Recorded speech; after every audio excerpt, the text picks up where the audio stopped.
欢迎来到新闻和活动频道，请订阅和分享已更新有关当今最着名明星的最新信息。王一博，匆匆6年，一段激昂的音乐里，各种震撼画面轮番闪现：跳伞、追风、潜水、航海。在多位当代知名的探索家中，他那张唯一的东方面孔格外惹眼。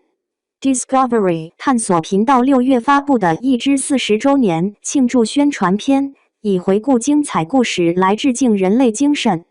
镜头掠过时空，他在悬崖上、暗洞里、雨林中的真实探索，是故事的新章节。他也给出了又一个范本。当很多同行在内娱上综艺，演着满是戏剧性元素的真人秀时，他在户外跑山野，做着实境挑战的真人秀，并以之记录，直抵未知。他有很多时间段，貌似都干着和娱乐圈没啥关系的事儿，比如去赛车、练滑板、打电竞，甚至销声匿迹不知所踪。一些场合、盛典、颁奖礼也没在。但是一涉及这个圈子和其间的人与事与作品，很多人言必提他，如同一种缺席的在场。也许再过一些年，他会让大家由衷说一句：这哥们儿真是个传奇人物。男团05出道，成为演员、歌手、主持人，再从演艺圈一把干到户外圈，他把职场路开出了赛道感。2025年6月，他新近发布的一组照片，是在陡直如刀削般的崖壁上攀岩，戴着头盔、安全绳索、全套装备，铺满镁粉的手掌插入缝隙中的握点，整个人悬垂在巨大的、高耸的岩面上，狂野粗糙，却稳如磐石。曾经也有一个6月，他一袭素衣，清冷如雪，以石破天惊般的容颜气度，将一位雅正端方的世家公子陷于荧屏。那不是他的首作，却让他真正的一跃而入大众视野。那是2019年，一年复一年，匆匆又夏天。彼时至此，整整6年。这期间，他每出现，都让人愈加惊觉，就像攀岩一样，每一个脚点都撑着他往更高处去，险和难俱增，见与之则更远。往后的很多年，不知道他还会干出什么，再干出什么也都不会觉得奇怪，因为跨界出圈已成为他的一种参照系。世界上唯一不变的就是变化，对他而言，唯一可以预料的就是不可预料。而今，他也只是一个27岁的年轻人。王一博内心听到一声巨响。这个6月，他还官宣了新广，是我熟悉的一个挪威品牌 HH 最高 title 全球品牌代言人。就像我喜欢的2个人彼此成为了朋友一样，合拍的同频的到底是会在一起，那感觉说实话挺爽。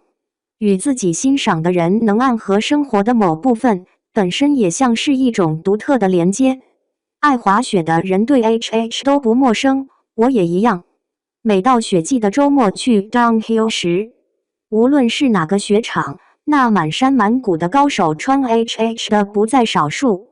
他们是典型的装备党，不光膀子也不秀肌肉，不 COS 角色也不玩变装，更没有所谓公主抱带滑，就主打一个专业、低调、自得其乐，态度那叫一个老实端正。但他们却无意间遵循着工欲善其事必先利其器的中国古语。雪具雪服那真是全虚全影完备精良， HH 2个字母在眼前晃过的频率非常之高，就像始祖鸟的硬壳、巴塔哥尼亚的抓绒、猎人的雨靴一样， HH 的滑雪服也是其强项。当然其航海系列更是看家本领。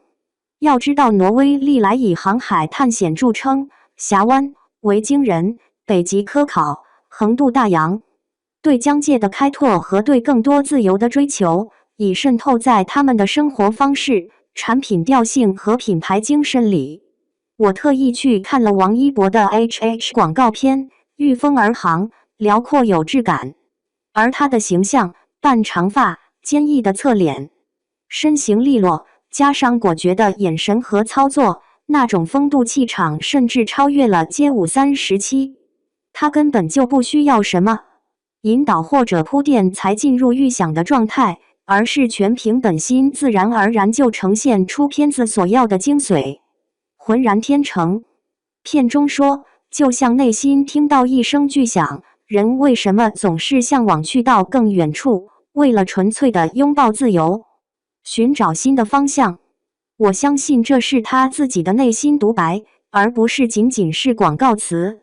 我那向往自由的心灵简直经不住这样的诱惑，当即冒出来的念头就是想去学帆船。家附近就有实体的游艇俱乐部，提供青少年和成人 can sail 课程，包括龙骨船、动力艇训练和船舶操控。尤其以前住在东海岸的时候，临着大西洋，玩船的人更多。傍晚的水面上都是学员们在练习，还能使用俱乐部小艇和 Martin 116帆船。瞧瞧，这就是王一博带来的直接动力。至于以后能不能买大艇，要不要出海，谁知道呢？像王一博那样做自己喜欢的，一切皆有可能。金钱是顺带的结果。很久以前看策划人王志刚的书，一直记得他的这句话，大意是做你真正喜欢的、想做的事情，实现了价值，金钱也会自然而至。顺带在这种语境里，其背后是水到渠成的意思。王一博是对此的完美诠释。HH 也是就这么顺带的来了，无比丝滑。说到这儿，又得提适配度。演员和角色需要适配，品牌和代言人同样需要。连户外服装都得分场景和功能呢。有的哥伦比亚结实的像卡车，有的始祖鸟也薄的像蝉翼。就是说，还得看用在哪儿，什么环境气候下，匹不匹配。相遇已非易事，相伴的话，更的是灵魂层面的相近。估计 HH 在看到王一博探索心境时，是眼前一亮，拨云见日的感觉。终于想拿中国市场，代言人要东方面孔，有号召力，有商业转化力，还要 match 品牌，这可太难了。毕竟这个品牌它的属性太野太顶，要求的硬指标太高，软指标又太深，找不着人啊。这回好了，王一博从天而降，滑板、赛车、攀岩、冲浪、滑雪、登山，我所知道的内娱能干类似事儿的，上一个不上2个人，是窦骁和韩东君。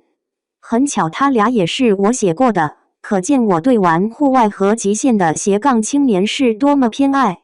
韩东君曾是 HH 的中国区品牌代言人，窦骁也曾受邀出席过 HH 品牌开幕。和王一博不同的是，这2位都有加拿大多年生活学习的经历，这些项目在加拿大青少年中比较普遍，算是有环境和条件优势。而韩东君的父亲本身又曾是越野摩托车运动员，也多了点言传身教。但王一博在韩国当练习生，没日没夜练舞的那几年之后，就一脚踏进内娱，在浮华的名利场打拼。他不是从小就同时拥有很多体验的人，死磕街舞很多年，所以后来又找到一些新的属于自己的方向就相对容易。他纯粹是从自己的喜好角度，硬生生的去靠近去掌握各种运动，无论是竞技类还是户外类，玩什么像什么，做什么成什么。当然这也跟他多年在街舞上的潜心磨练有很大关系，他能沉得下来，有狠劲儿，这样的心性无论用在什么领域都不容易败。在我们所看到的那些地方，他未曾失过手，内心的巨响也从未停歇。你究竟要干什么？青海长云暗雪山，但那里的雪山没有雪道，是高山野雪。单板、大回转 S 线，偶尔一个小跳跃在高反头晕和5000米登顶之后，这是他纪录片的一个场景。从结果看，是他的工作；从过程看，更是他工作之外的世界。探索心境里，程耳导演以问答对话的方式去触探他的内心。你究竟要干什么？目标是什么？程耳看起来比48岁的年龄要大，额头纹路深重，黑框眼镜显得文质彬彬，语速慢，声音沉，令人信服。王一博和他对坐，认真而坦诚，衣色低调，不光鲜，显得相当稳重。俩人一个比一个安静，没有大幅动作，没有肢体语言，甚至没有啥表情，乍一看不像在对话，而是相坐两无言。但有时候静默比激烈更能触动人心。其实前几年好像心里都只有工作，但慢慢又觉得自己的人生也是需要去重视的吧。我就想说，去做自己想做的事。就想说，我应该多去看大自然，在大自然里让我能够感受到生命，感觉到我自己还活着。好像他正在把本属于自己的却被错失的东西都补上，但又不止于此。从自我生命历程的角度，他肯定更想知道，到底要做什么才能成为更好的、更让他满意的他自己。他说话简单直接，没辞令，无修饰，也不用定语，有时甚至带着猛然的憨直。可架不住他干的都是特爷们儿的事。一个没有任何相关技能和训练基础的人，仅凭几天的临场培训和学习，就敢以专业角色上山下海入密林，够勇。事实证明也是。40多度高温下负重徒步数小时而站立不衰，天坑速降时卡顿在半空而临危不惧，岩壁开线手攀石遇风雨而一气呵成。在这种动辄被定力、勇气、臂力和体能拷打的地方都顶住了，是真的很强。挑战成功后，他站在山顶上，下面是水田，远处是连绵的喀斯特群峰，场景宏大，视角高远。征服后的满足感必定在胸中翻滚，而他头盔和护目镜都没摘下，只是扯出一个标志性的阔弧笑，波澜不惊，稳定的就如辽阔平川之外的一座远山。程耳问他，到目前为止，你经历的最大挫折是什么？就是你想要而没有得到的是什么？他毫无犹豫答，没有。当时面无表情，语气平缓，就像回答要或者不要一杯咖啡那么简单。潜台词是，只要我想要的，没有得不到的。没有。真实顶着最平静的脸，说着最牛逼的话，听得人心头大动。他的狠劲儿都在行动里，轻易不撂狠话。但有些话，乍一听好像古井无波，再一想就被震得七荤八素。没有，简单2个字的背后，是有勇气，有热爱，有艰难，甚至有灰头土脸和后退时刻的拼命反击与再进。能支撑起这2个字，需要巨大的底气。是怎样的毅力和付出，即便旁人也能想象。我所记得的另一个说没有的人是章子怡。杨澜问他，你有没有觉得哪一次，就是觉得自己快挺不下去了？他答没有，我都挺得过来。这2位都是天赋型选手，已经是老天爷赏饭吃，偏偏还都是玉如于成，功不唐捐。我不相信我没有办法完成，是王一博多次说过的话。他在海南热带雨林里往笔管绒上头绳子挂支点，抛了近1个小时，专注却不焦躁，直至成功。然后说，我不相信我没有办法完成，但是我知道只是时间的问题。在霸王岭自然保护区的湿滑瀑布速降下来后，他被冲得浑身湿透，说的还是我不相信我没有办法完成。诗人北岛当年喊出的那句我不相信，是对理想世界的期冀和争取，而这句我不相信则是王一博自身的一种力量和不妥协，更像一种精神的向度。这人天生反骨，不肯被外界影响和左右，希望人生澎湃，充满体察和共情。他有时候一副乖子样，偶尔还冒点傻气，实际上比谁都狠。而且这人在先天和后天赋能的时候，大概有80%都点在进取心与技能感上了。探洞出来之后，他形容自己的感觉，我好像所有的事情都会很顺畅的去完成，就好像我内心也会觉得没什么事情是做不到的，完成不了的。从旁观者和同行者的视角看出去，也许更真切。带他探洞的户外专家准备把一博的故事分享给自己的儿子，因为他觉得一博是一个内驱力拉满的行动派，他始终对这个世界保持好奇，并且在探索的过程中充满信心。他每一项技能都学习领悟得非常快，也成功克服了自己长期以来对黑暗的恐惧，很令人佩服。在杨硕开完新线并首攀完成后，攀岩导师阿邦称他为真正的 climber。阿邦是国内首位完成 5.14 级别的顶尖攀岩者，对人的体能技能要求极高。他毫不吝啬地盛赞他爬得太帅了。我都说了这小子厉害了，估计这是我教过的学得最快的学员了。他用了最这个字眼。一般在公开场合，人们不会用最来形容，因为显得主观，绝对有引导性，就像广告里也不能用这一类的词一样。但这个最总是很自然地被安放在王一博身上。我没看过探索心境的首发会，但据说 Discovery 探索频道的副总评价他，王一博是中国最具东方风骨及个人特质的年轻艺人，没有之一。他把敢于冒险和突破自我，在一个非大众化的领域真实地呈现出来，并让个体化的历程转为公众化的影响。执行舌尖的纪录片导演任长真曾说，纪录片的存在就是让大家去关心那些角落里的偏僻一点的人事物。